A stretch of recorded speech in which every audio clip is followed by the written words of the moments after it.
Welcome to the Live Free Now show, bringing you the news, views, tips, and tools you can use to live a free, prosperous, and healthy life. We are live streaming this broadcast on the Conscious Resistance Network, on the Live Free Now Facebook page, as well as some other channels. And we will also be sharing this at livefreenow.show in podcast form for those of you that prefer to listen via audio. We are live streaming, so we'll be taking some of your questions and comments as we go. I want to thank you for tuning in to this amazing broadcast where we're going to share the radical idea that we can exist, and I would argue we would exist more peacefully in a more just society with more human flourishing without the institution of government. And I want to speak to skeptics, people that love government, or at least have just been inculcated with propaganda and indoctrination their entire lives to believe that government is a necessary evil. And I also want to talk to those radicals and those idealists, activists, anarchists, voluntarists that know that government is evil and unnecessary, but are struggling to kind of figure out how to get from here, statist society with coercive hierarchical control, to there, a genuinely free society where individuals and groups are able to live their lives according to their own ends without coercion and hierarchy controlling them. That is the topic for today's program. Before we go any further, I want to invite you to check out our sponsors, freeounceofkratom.com, freeounceofkratom.com. The Brave Botanicals, amazing company that I operate myself. They're also our sponsor. Kratom is a member of the coffee family. It comes in the powderized form. It's made from the leaves of the Kratom evergreen tree. The green varieties help people with stress, anxiety, taking the edge off, focus.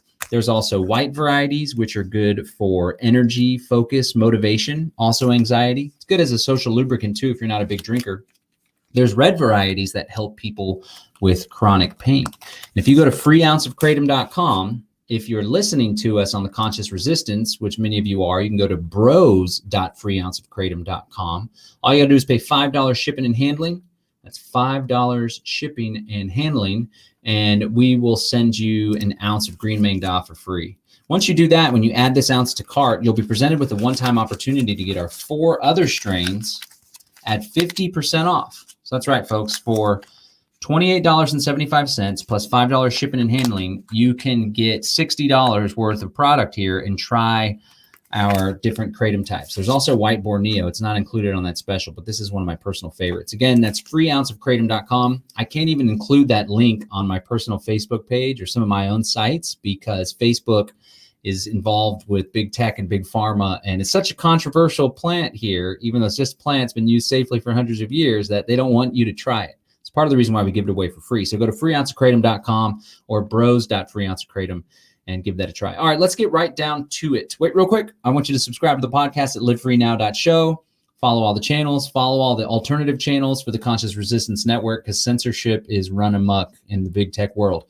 Okay, so one of the things that drove me to do this video is all of the hubbub and discussion and debate going on around yet another presidential election. And if you've been involved in politics or been following along for quite some time now, you know that every 4 years, everybody gets all freaked out and all worked up and is super excited if their guy's in office. They're super excited if they hate the guy that's in office and there's another guy.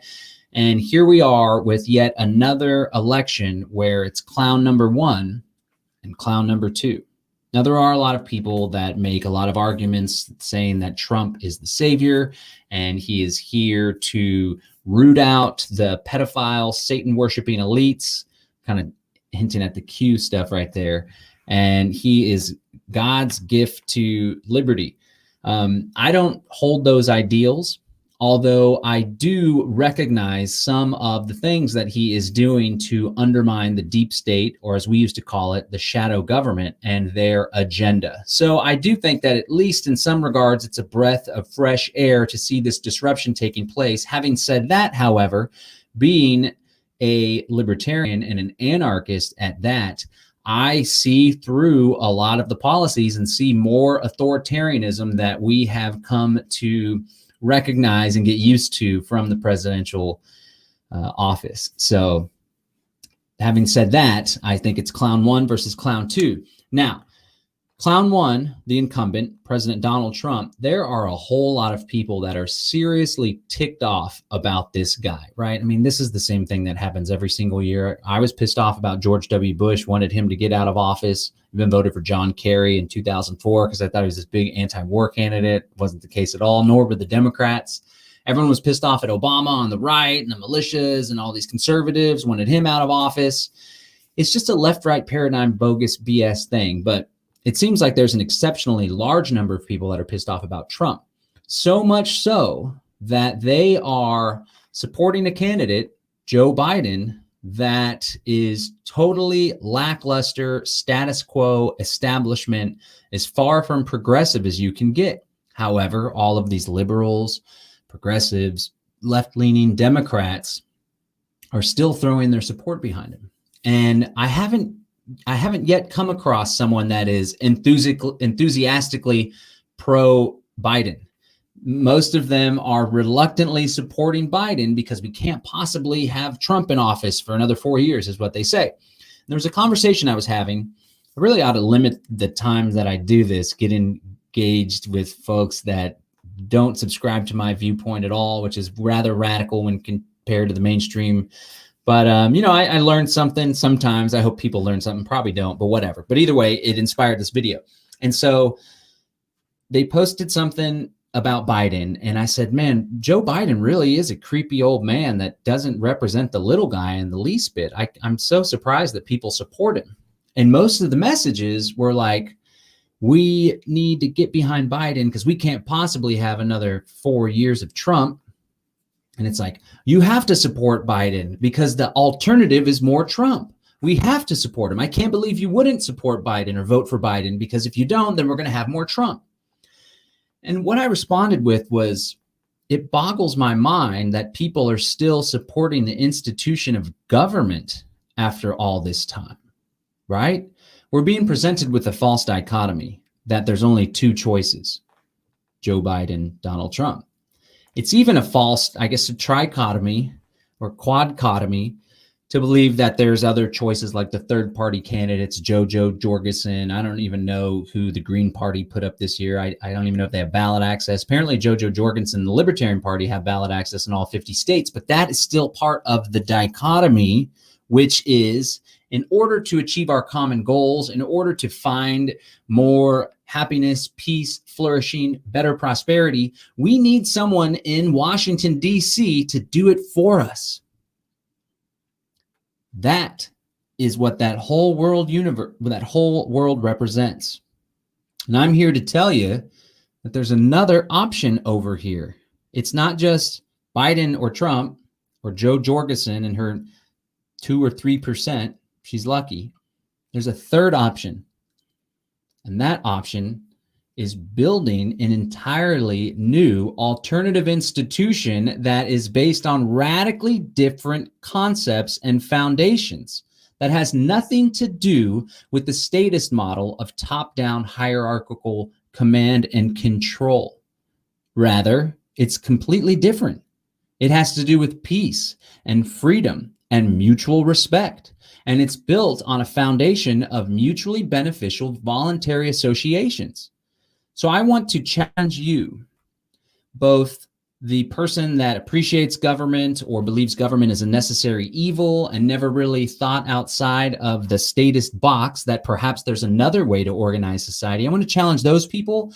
And I want to challenge you, the free thinkers, the voluntarists, anarchists, against the system type people, conspiracy researchers. I want to challenge each and every one of you to think, not only to think, but more importantly, to build, to do, to act, to organize, to understand that we do not have to go on as the human race living under such despotism and control for the rest of our lives. I most certainly want to leave a better institution, a better organization that works together to collectively meet the wants and needs of human beings than government. I want to leave something better to my children.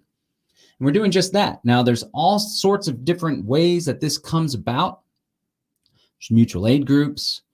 There is fraternal organizations. There's volunteer groups that help one another. There is what we are creating, what Derek Brose and I have been dedicating the past 5 years to, the Freedom Cell Network. We have 4,000 people that are participating, some of them more actively than others. Some of them are just signed up on a website and sharing ideas and talking and debating, right? But really what it's all about is building an alternative social organization that enables human beings, which in fact are social animals, it enables human beings to meet their common wants and needs. Right? So it's my belief that human beings as social animals, and a whole lot of them, especially if we were to have large economies, global economies, large production where we can make really cool widgets like this mouse or this shirt or this camcorder that I'm talking to you through. If we were to have all those things, and if we were to import goods and widgets from here and natural elements from over there, there's going to have to be some sort of social organization. And what I want to argue today is that this social organization does not have to be government. There's a lot of problems with the institution of government. And it's my belief that most of the biggest hardships, atrocities, genocides, democides that we have seen throughout the history of mankind have been at the hands of government. Yes, there are evil men. There are evil men that, as Thucydides said, what all men are disposed to do wrong, something like that. I don't think it's all men. There are evil men that have evil agendas and evil goals, right? Adolf Hitler being one of them.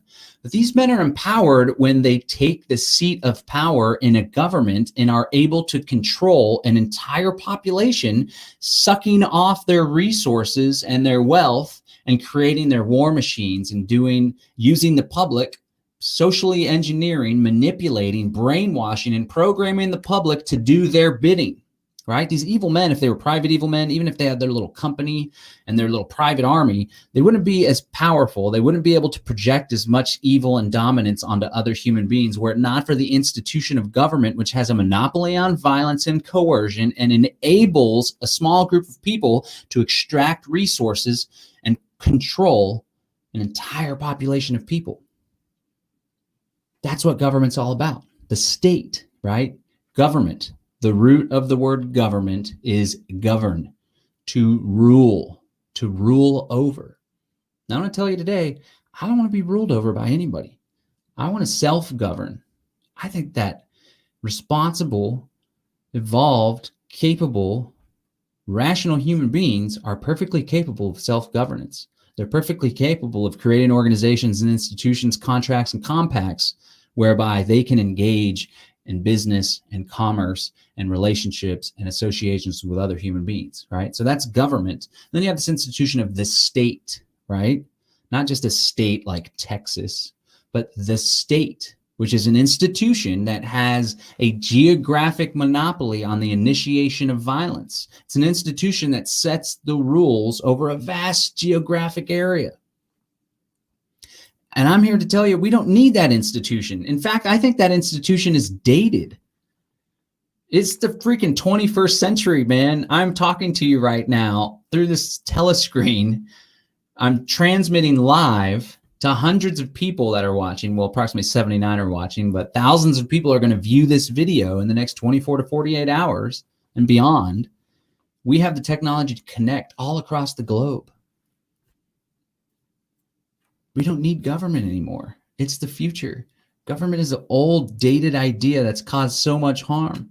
Another reason why government and the state causes harm is because it gives bad actors a veil of legitimacy. And we see this perfectly. The perfect example is police abuse that takes place. Police abuse against all types of people.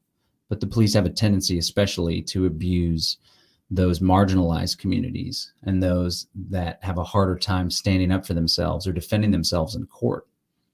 Well, because we have the state that gives these individuals that oftentimes are bad actors, right? Just because someone goes to their cadet training class and someone puts on a uniform And they've taken their hours and they've done the documentation. They've paid their dues. Now they put on the uniform. That doesn't all of a sudden make them a good person. Just because someone gets elected to office by 50% plus one of the people, that doesn't make them a good person also. There's people that have been traumatized and harmed a lot in life, and they want to project out on everyone else and hurt other people.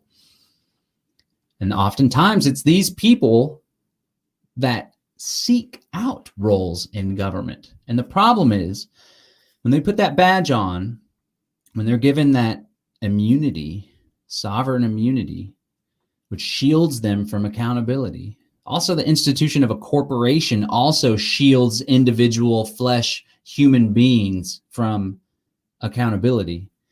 Being a politician and controlling the mechanisms of accountability shields you from accountability. Being a U.S. president and appointing a Supreme Court justice shields you oftentimes from accountability because y'all are part of the good old boy network. He's not going to come back and get you down the road. And so when a bad actor with this veil of state government legitimacy comes around and hurts somebody, they're beating them with a baton, they're taking their money and saying, shut the F up, you don't want to mess with me, we'll mess you up, we'll mess your family up. It makes it harder to push back and defend against them, right? It's always easier to defend against a private criminal because oftentimes when the private criminal comes to take your property, to harm your family, and you fight back, I hope that you're armed and you know how to use your firearms safely and proficiently. You know some basic self-defense. And you fight back against the private individual, you know, all things considered, oftentimes you're lauded as a hero. You get a pat on the back. Maybe there's a trial. If the guy ends up dead, who knows, right? But if that cop or that IRS agent comes to take your property or hurt you or your family, and you fight back, more often than not, you either end up a felon or you end up dead. And it's because we don't have equal footing with the state enforcers.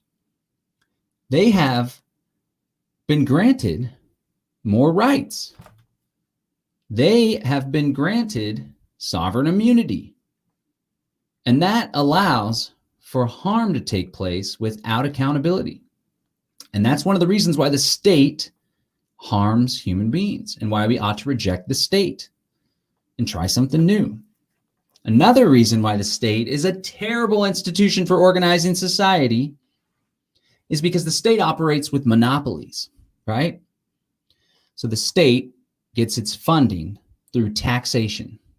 F you, pay me. Ever seen the mafia movies where they go and they get protection? It's a very similar phenomenon. The mafia, Cosa Nostra, used to earn money by going to small businesses in their little area, their little region of domination, and saying, hey, we know there's been a lot of break-ins taking place. We know that it's not very safe around here. So if you want to make sure you can do business and not have to worry about, I don't know, a brick getting thrown through your window, your chef in the back of the restaurant getting roughed up after work, if you don't worry about any of that stuff, I'm going to talk to you about what you can do in order to stay safe in this community, right? That's what the mafia does. The state, it's the same damn thing. You want to use these freaking roads, huh? You don't want to have a police officer coming down here to shut your business down because somebody didn't wear a mask. You're going to pay me. You're going to pay your licensing fees. God damn it, you better pay your taxes. Essentially, it's the same thing, just called different things, right? Except the big difference is, at least, you know that the mafia is a criminal organization. And a lot of people don't know that the state is a criminal organization because it has that veil of legitimacy. But that's how it works. Quick story, got pulled over on the way to Kansas City, was driving in a car that we purposely left sovereign when the plates expired and the registration expires. My ex-wife's car, we're like, we're not going to renew the plates. We're not going to renew. And it was registered in Missouri originally. Missouri makes you pay an annual registration fee, registration tax. They make you pay a property tax on the car, actually. don't know if that's still the case, but this registration was expired and there was property tax owed on the car. Ex-wife moved to Texas. I'm driving the car with a no license plate on a trailer back up to Kansas City to go to an event to pick up some furniture from her parents' house. Get pulled over in Muskogee County, Oklahoma. Muskogee County. They come to the door and the guy comes in with the slack jaw and he says, we're going to go ahead and bring the drug sniffing dog out. So you guys just wait. And I'm like, drug sniffing dog? You don't need probable cause or something like here? And he turns and he goes, nope. Here in Muskogee County, we can do that. Yeah. Long story short, we were left stranded on the side of the road. They impounded the freaking car and literally left us with all of our stuff, all these shirts and swag that we were going to sell at this Nullify Now event in Kansas City were left on the side of the road. But before they left, I managed to tell the police officers a joke. It's a Lysander Spooner joke. It wasn't a joke when Lysander Spooner wrote it, but this is what it was inspired by. I said, you know what the difference between a police officer like yourself and a highway robber is? I said, at least when the highway robber pulls you over and takes all your stuff at gunpoint, he doesn't tell you he's doing it for your own good. And it was like, it went right over their head. That just shows the difference. Again, there's not much of a difference between a private criminal that takes your things, hurts you, and forces you to do things against your will, and a public criminal, government actor, law enforcement officer, bureaucrat, or politician. The big difference is at least you know that this one's illegitimate. Everyone thinks this is legit and just complies because they don't want to suffer the consequences, because they know more often than not can't hold this group, this class of people, this parasitic class of people accountable. All right. So the reason I started talking about this taxation and this coercive effort is because the government operates through monopolies. And one of the reasons why human flourishing has been hindered greatly is because these monopoly institutions don't allow for innovation or competition, right? So vision the local police department, for example. Great topic. Everyone's talking about defunding the police. Police are coming under fire, literally and figuratively. There is a demand for many people. Some people take it upon themselves, so there's less of a demand. They carry a firearm, they know how to fight, whatever. But a lot of people, there's a demand, there's a need for security.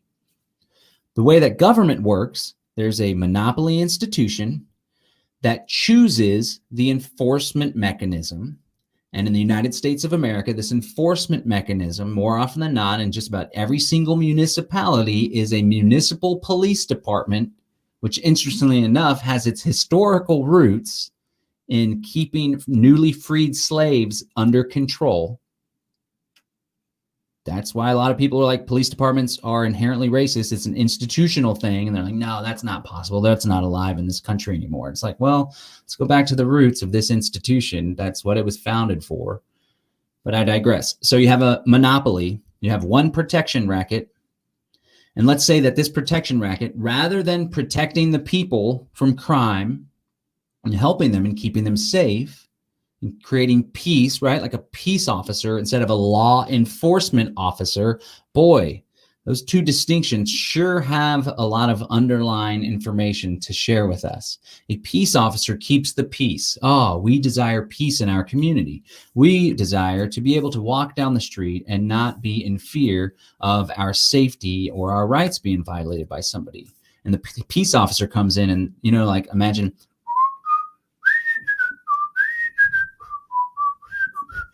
I don't remember, it was Andy Griffith or something. Peace officer, keep the peace. A friend. Hey, Officer Tom, good to see you. How's your kid doing in that soccer game? Peace officer, law enforcement officer, not there to keep the peace, not there to help you get your freaking dog out of the tree, there to enforce the law. Enforce the law. And does the law help the little guy? No, the law protects the position of power of the ruling class, is really what most laws are all about. So we have this distinction. Okay, so the law enforcement, the Supreme Court has even ruled that police officers do not have an obligation to protect you from crime, because that's not what it's all about. It's not about protecting the little guy. It's not about creating peace. It's about controlling the population, protecting the business interests, creating an environment for government to function and control people so the tax slaves can continue to enrich those in power, and they can continue to give money to their buddies using the revolving door phenomenon that we see far too often in government. But because we have this, I digress, because we have this monopoly institution, if the police department wasn't doing what people thought it ought to do, which is protect them from crime, rather it was roughing people up, pulling them over for going 5 miles over the speed limit, giving them a ticket and summoning them to court for not wearing a mask over their face in a jurisdiction that has mask mandates, pulling their car over, calling the drug sniffing dog out, and deliberately getting the dog to scratch the door. That happened to me one time going through a border patrol checkpoint because we refused to show our driver's license. We didn't want to answer any questions. We don't answer questions. We're not showing any driver's license. Are we free to go? That whole thing. And they got the freaking drug dog out to the car, and they got it to like scratch. It jumped up on the car and scratched the freaking paint. In a free society, we have competition and we have choice. With freedom comes great responsibility and comes a whole lot of choices. You can choose what protection agency you want to do business with. If you don't want to do business with a private defense force, perhaps you and your neighbors want to organize a neighborhood watch group. Or maybe there's a few dozen people in your neighborhood that know how to use firearms and are volunteering to lead the community protection watch. Or maybe the thing for your apartment complex is, we're going to give everyone that moves in a shotgun and let criminals know that if you come to these houses, you'll probably get shot. Whatever the form may take, the point is, in a free society, you have choice. And when one institution starts to slack and isn't fulfilling the wants and needs and delivering good service to its constituents or consumers or customers or clients, you switch to another agency. And what this phenomenon creates is why competition is a great thing, is because they need to pick up their slack and improve their ability to deliver a service. But with the state, that's not the case. You have a monopoly. And the police department is just one institution that a government enjoys monopoly on. Sticking with the municipality, let's talk about the city water department or the city energy department. In the city of Austin, the city water department had these problems where they were like double, quadruple billing people for water. They do all these stage 4 restrictions. You can get fined for watering your lawn on a day that doesn't end in Y. Every day it's a joke, but that does happen. Or like your zip code, your street address ends in a negative or positive number. You can do this or that or the other. But city energy, rolling blackouts taking place. It doesn't matter because there's only one choice, right? And maybe some people argue that monopolies scale. So like whenever you have a large enough scale of a institution or a need, then a monopoly is the most efficient way to do it. I doubt that, but maybe it's the case. But and it depends on what it is, like getting energy to an entire city, for example. But nowadays with innovation and technology, maybe it's more efficient for everyone to have their own little power cell, their own little Tesla power cell and solar panels or whatever. But the point is, whenever the state's involved, you don't get to choose. You're just stuck with that one institution. And that institution can continuously extract wealth and funding and revenue. And so what happens, opposite a market phenomenon, a genuinely free market where there's competition and choice, the institutions that are vying for your loyalty have a mechanism of correction. If somebody gives them positive feedback or negative feedback, they can utilize that in order to correct their course. If people all of a sudden start pulling out of the defense agency, that's a mechanism of correction whereby they recognize something is wrong in the delivering of their service, perhaps their customer service, perhaps they're not stepping it up or they're not fighting back the gangs fast and efficient enough. There's a signal there. In markets, there's signals. And the statist institution, in the absence of choice, in the absence of competition, there are no signals and there is no mechanism of correction. You just get what you get and you don't throw a fit. Well, I'm throwing a fit, I tell you. I'm like a freaking 2-year-old throwing a tantrum, but we're not just throwing a tantrum and screaming and shouting about it and like just whining about it on social media to all our friends. And we're like all mopey because life is so bad. Government's so evil. I'm just going to complain about it and be all negative. It seems to be like a large majority of what activists spend a lot of their time on. No, we're not doing that. No. What we are doing is the premise of this show. We are trying, and I want you to join me in this mission. We are trying to wake as many people up to the idea that we do not need to rely on government as a means of organizing society. Rather, we can, will, and are building entirely alternative means of organizing society that allow for freedom of choice, freedom of association. They allow for correction. They allow for innovation. They allow for freedom and human flourishing. It's that time, ladies and gentlemen. It's 2020. The world seems to be going to shit. There's this plandemic, scamdemic. Governments are cracking down in authoritarian ways, hardcore. Especially in Australia, people are getting arrested. Pregnant mothers are getting arrested for simply sharing and helping to organize protests. Right? We have rioting taking place. People have correctly identified that law enforcement is corrupt. There's no mechanism of correction with law enforcement because those that lay out the punishment or that investigate the crime, it's the same institution investigating itself. And there's a freaking thin blue line.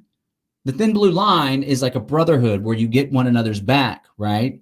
And you don't rat out your fellow police officer. You shut your mouth if you want to work your way up the ranks. That's not good. People have rightly identified that. But instead, you have all these communist organizations and these infiltrators that want to riot and engage in property destruction and freak out. And so in major cities, especially Democrat-run cities all across the country, there's riots taking place. We're in an economic recession. If things keep up, we could be in economic depression.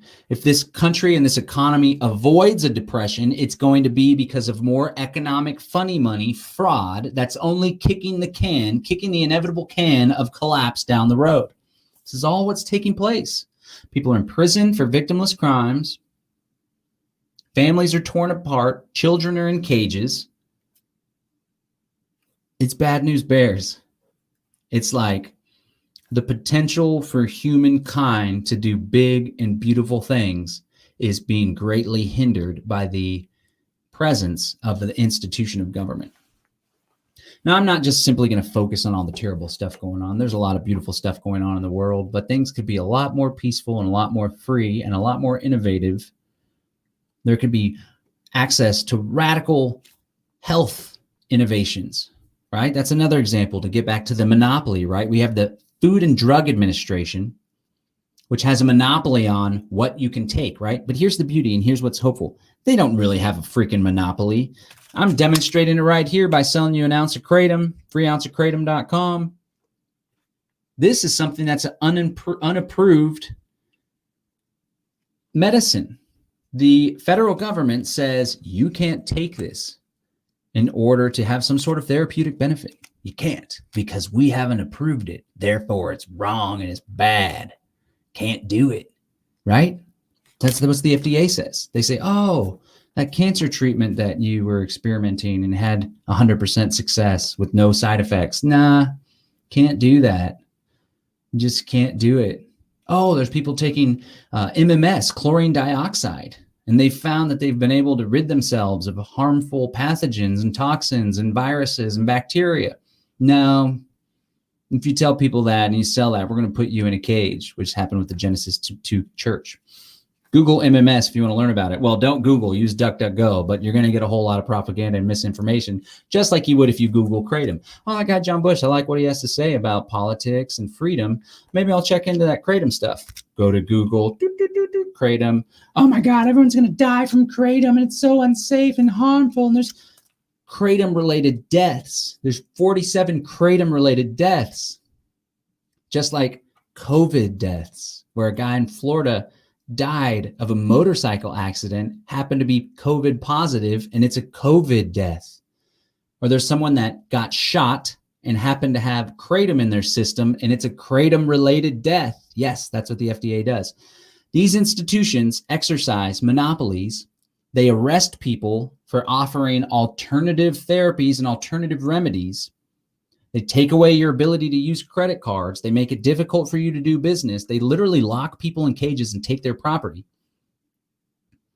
That institution is over. We're done with it. I'm telling you, we have evolved beyond that. We have the technology that's capable of connecting us, making decisions as a group, raising money, bringing funds together, protecting it securely through a blockchain. We don't need government. All right, so I'm going to go to some of your questions. It sounds like the comments have just been popping off. So I want to thank you for tuning in. Thank you for listening. If you're listening after the fact on the podcast, and thank you so much to the live stream audience. So let's talk about what this could look like. The idea is we don't wait for someone to build an alternative for us. We go ahead and start building the alternative now. The alternative that I choose to encourage, to be a part of, to further develop is what's called the Freedom Cell Network. Let's check it out real quick. The Freedom Cell Network is essentially a group of, hold on, somebody's saying blockchains are 666 as well. I mean, a blockchain is not 666. Blockchain is a piece of technology. Just like a gun can be used to rob a bank or to coerce someone or to protect someone, a blockchain can be used for all sorts of different purposes. Now, it is possible that government wants to use blockchain in order to create a global digital currency that can be shut off with access to people. But because the cat is out of the box and cryptocurrency is a thing, and there's a multitude of different functioning, decentralized, peer-to-peer blockchains that exist across the globe, Monero being one of them. Monero, also known as XMR, is a privacy coin, can't be tracked or traced, can't be hacked. In fact, the IRS recently was offering $750,000 to someone if they could crack through Monero's encryption methodology. So, while it is possible that blockchain can be used by government and you have to use this cryptocurrency if you want to buy goods or services, so on and so forth, it's also possible that there are, it's not even possible, this is already happening, that there are cryptocurrencies that are unhackable, untraceable, untrackable there, and you can do private money exchange using those currencies. And that is a very beautiful thing, my friend. Here's the deal too.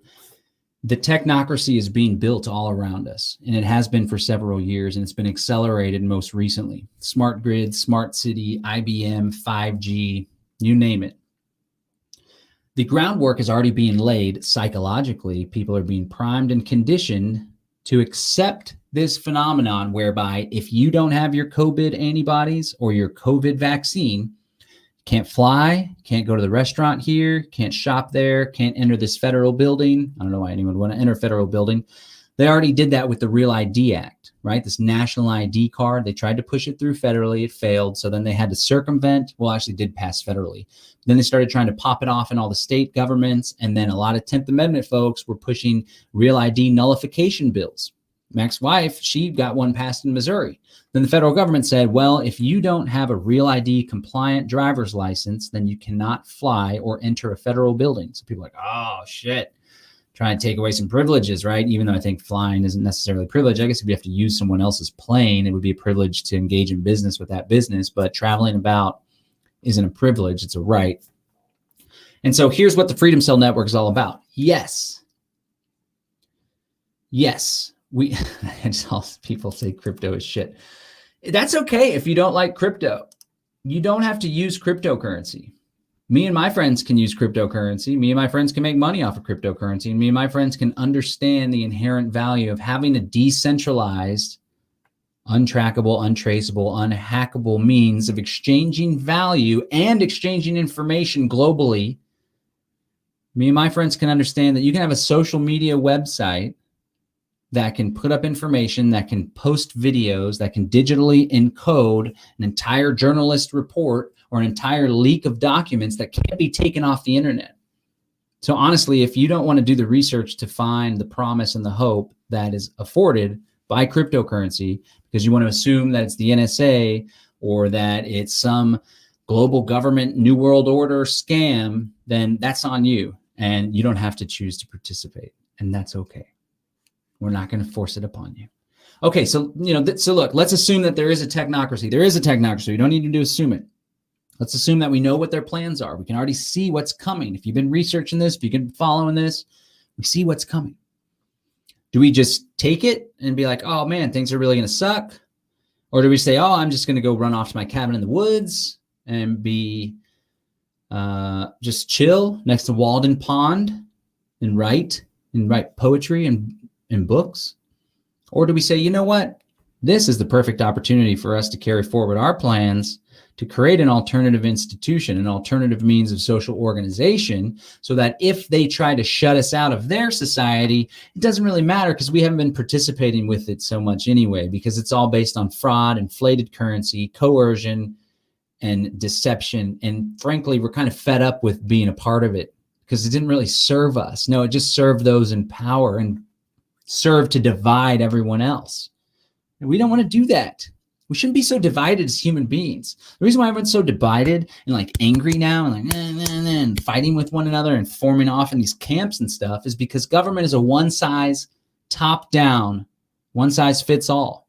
This guy gets in power, forces his views, his group gets in power, their party gets in power, forces their beliefs, their values, their policies on everyone else, whether it's in a city, a state, or the federal government, or soon to come, a global government.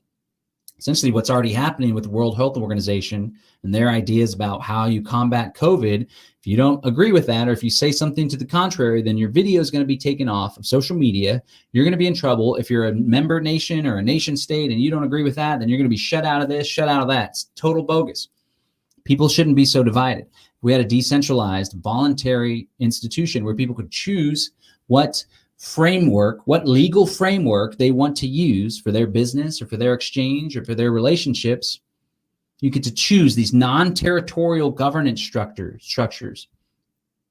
You can choose, I think I'm going to try this out for my business. When it comes to my marriage or my relationship, I think we're going to use this contract system and this arbitration system. We're going to agree to go to this arbitration system. Okay. I do see some value in having some sort of identification if I'm going to do banking or if I'm going to travel. So I'm going to choose to use this identification mechanism, not ID 2020, not biometric, not thumbprint, none of that. I'm going to choose this mechanism. You can pick and choose. There's competition amongst all. That's not where the state and where the powers that be, right? The Rockefellers, the Gates, the secret society groups, the roundtable groups that have been planning this for centuries and for generations. They wanted to go to top-down, total hierarchical centralization, one plan, one size fits all. But guess what? They're not all powerful. And there's a lot of beautiful, free human beings that are mucking up their plan, okay? So we know that this is where they're trying to take things, but we're going to throw a wrench in their gears. And I want to invite you right now. I'm going to show you what our little alternative social organization looks like. And again, this isn't just an idea. It's not just like, man, government sucks. I wish there was something else we could do. I'm just going to complain and be upset about it. No, there is something that we can do, and there's something that we are doing. So let me introduce you to it. If you're listening on the Conscious Resistance, you've probably already seen about this. This is the Freedom Cell Network. You can find it at freedomcells.org. We have over 4,000 people participating. Let me show you the member map. The member map is really hopeful and is one of the reasons why I'm really optimistic about the prospects of liberty. You see, there are just over 4,000 people that are registered on our website to participate in the Freedom Cell Network. These people are either active, where they're organized in the Freedom Cell organizational framework, or they're just participating and wanting to get involved and find people. This is the United States of America. Every single one of these dots represents a person that's participating in the Freedom Cell Network. Just look at all that overlap. It used to be so sparse. It used to be so sparse. It was just an idea. This was an idea in 2014, 2015. And now it's spread. Look at Western Europe. Look at all these people. These are all people that are tired of complaining, that recognize that government really sucks as a means of organizing society, and it's done so much harm, and that are ready to try something new. Man, the Middle East needs to pick it up. That's why we should be grateful, even though shit is really terrible here in the US relative to other places. You know, we talk about ideas like this. Sure, they may take our YouTube video down, but they're not going to come chop our hands off. Not yet, at least. There's a whole lot of people here in Southeast Asia. Here's Indonesia, where we get our kratom from. Some people in Japón, aka Japan. But chances are most of you are watching here in the United States. So I just want to zoom in.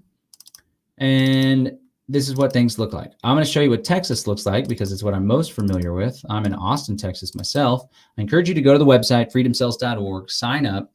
You don't have to put your exact address. In fact, I would encourage you not to put your exact address. Maybe put the park or the coffee shop down the road, and people will reach out and say, hey, I live in Houston also.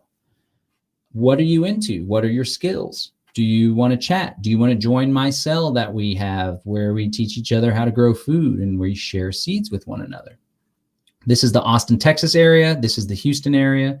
This is the Dallas-Fort Worth area, which has the most people involved in the state of Texas. All right, let me show you how it works. Let me tell you how it works. This is our idea for an alternative social organization, right? Going back to the topic of this video, why more people should reject the false notion that we need government.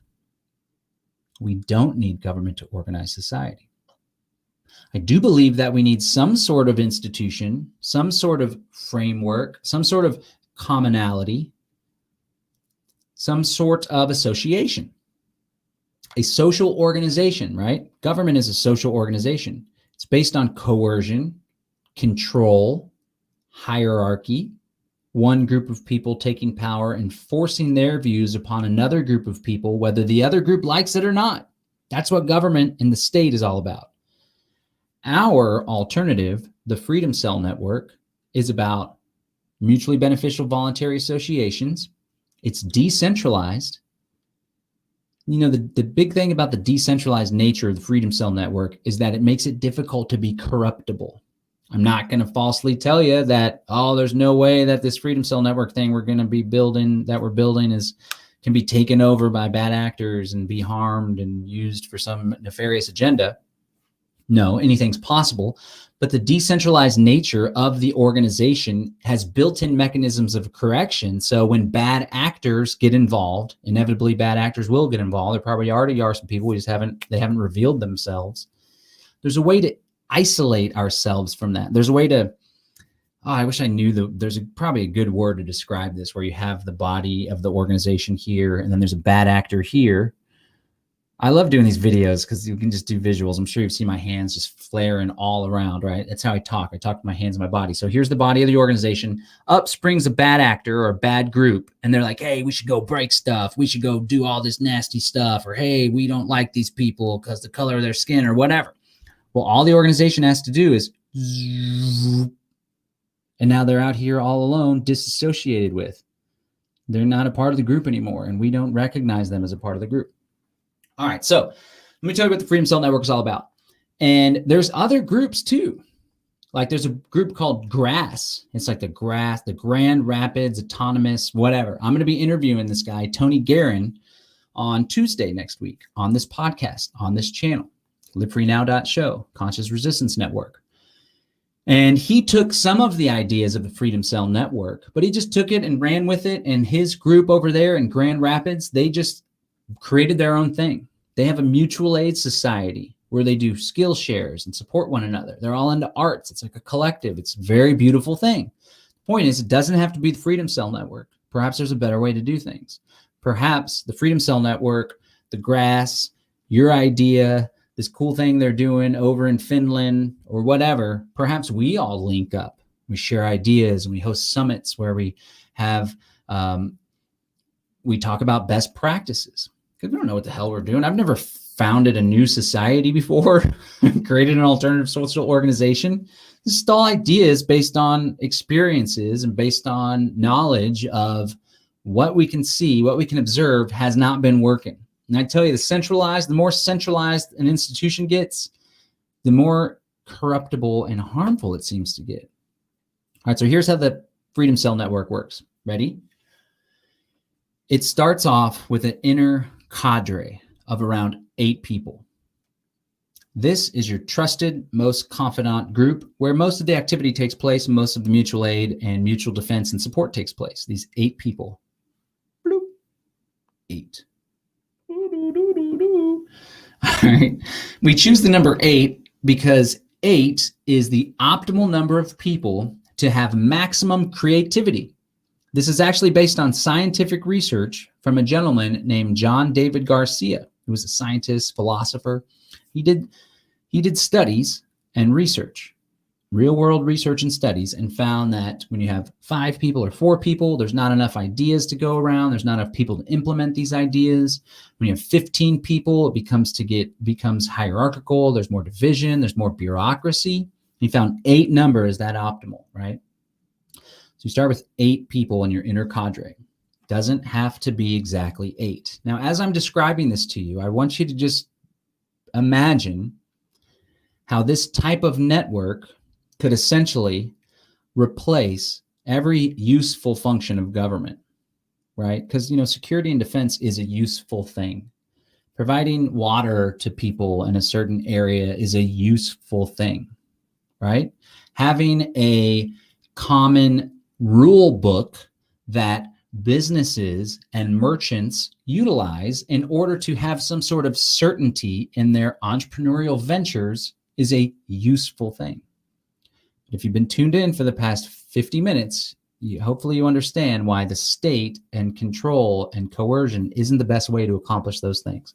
So as I describe this infrastructure to you, I want you to imagine how this could apply to society and how we could utilize this social infrastructure to achieve our common wants and needs, to provide mutual aid for one another, to achieve common goals, and to provide mutual defense from one another to protect us from external aggressors, be they private or public. All right, so it all starts with this inner cadre. Chances are 8 people maybe that could join up with you, and they're already popping, oh yeah, Tony would really dig in on this. That'd be great. Melissa, I think she would get this too. I think she'd be down. Okay, so you get your 8 people, and you start setting some goals. We need to have an encrypted communication channel like Telegram or Signal that we communicate with regularly. We should meet at least once a week, or if that doesn't work for us, we're too busy for that, at least twice a month. If that's too much, at least once a month, right? And we should work on common goals to improve our lives. Some of the common goals that we recommend starting with, and that many people in the Freedom Cell Network have started with, is working together to get at least 3 months worth of food storage.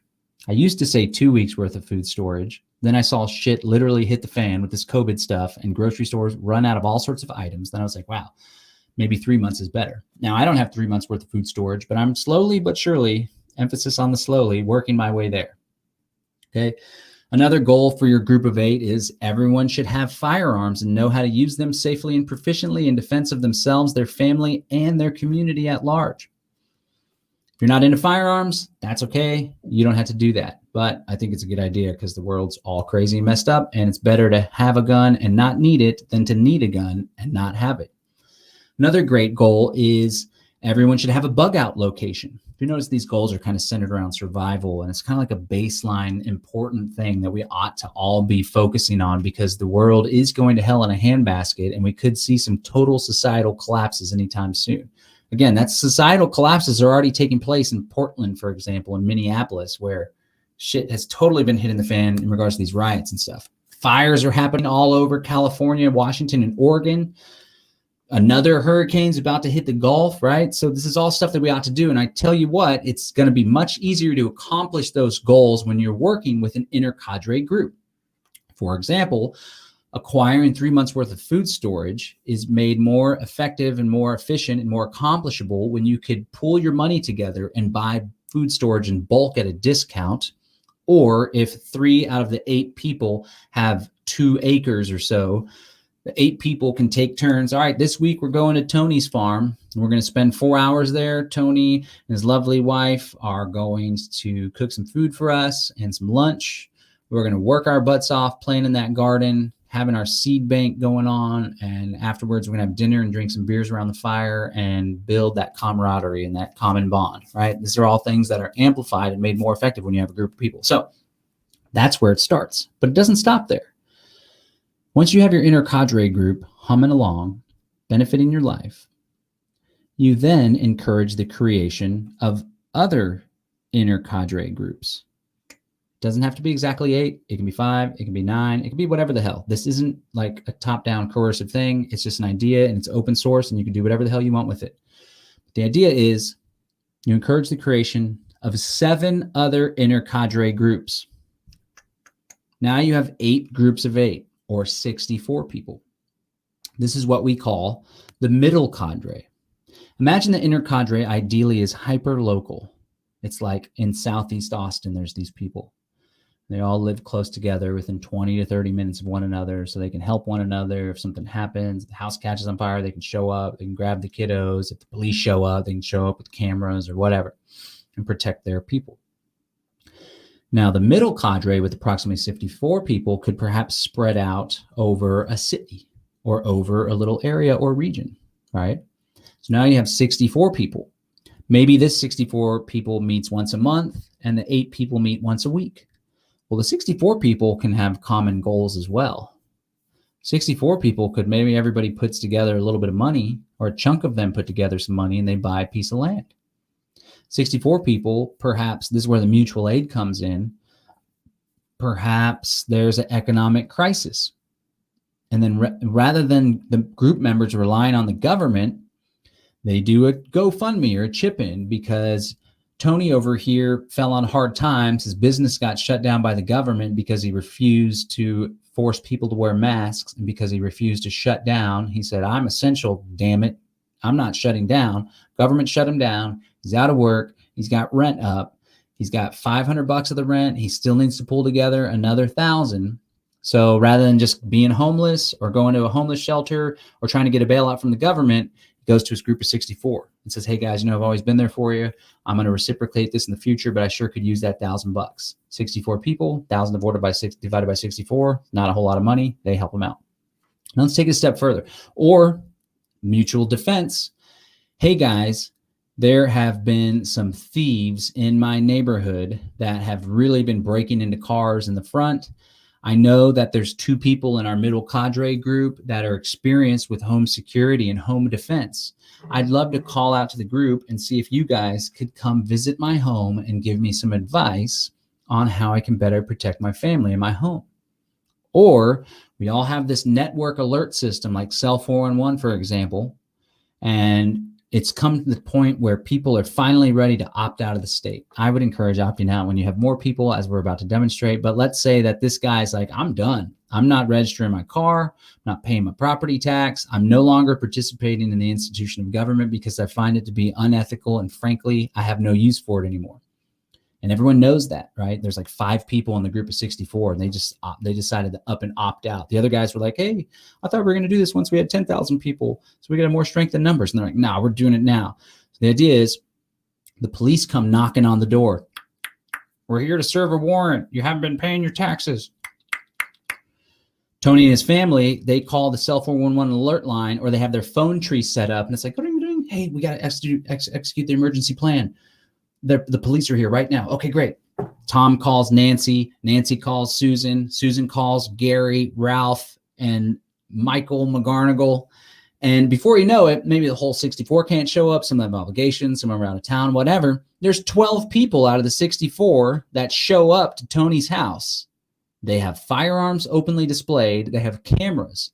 They walk up and they position themselves in between the police and Tony's home. And they say, you know what? We're not going to let you take our friend to jail today. We're not going to let you take his home, and we're not going to let you take his family away. We're here to protect our friend. We're peaceful people. We've harmed no one. We've done nothing wrong. You're left with a couple choices on how this could go down. We hope you choose peace. We hope you go about your business. All right. So that's the middle cadre. Now let's take it a step further. And I want to tell you that we already have essentially a middle cadre group going in the state of Texas. We have an inner cadre group here in Austin. There's multiple inner cadre groups in Houston. There's a middle cadre. There's actually a middle cadre in Dallas-Fort Worth area with multiple inner cadre groups. But we essentially have a middle cadre spread across Texas. And pretty soon that middle cadre spread across Texas is going to become what we call a meta cadre, which is whenever you have 8 middle cadres. Just a quick reminder, inner cadre is 8 people, core, dedicated. That's where most of the action takes place and most of the support takes place. You then encourage the creation of 8 groups of 8. You have a middle cadre of 64, ideally across a city or a smaller region. You then link up with the other middle cadres that have been developing in the state or the Southwest or the Pacific Northwest, for example. There's folks in the Pacific Northwest. There's a Northeast group that's starting to function. And so before you know it, we can have 8 groups of 64 people, which is approximately 544 people. Now let's go back to that scenario. And let's say that we've grown to the point, it's been about 2 years, and we now have 544 people in our fictional city. Tony's one of those 544. Now let's see how things would be different. Let's say the same scenario. Tony opted out. The police show up to his door. They pull out their call alert that immediately sends a text message, code red, to every single person in the network of 544. Let's say only 10% of the people are able to show up immediately. Another 15% show up an hour or two later. 2 police officers come to the door. Tony's wife sends out the alert. 5, 10, 15 minutes later, 10%, 54 people come and say, hey, whoa. We're peaceful people. We mean no harm. We're not going to let you take our friend away today, officer. Okay? Boom.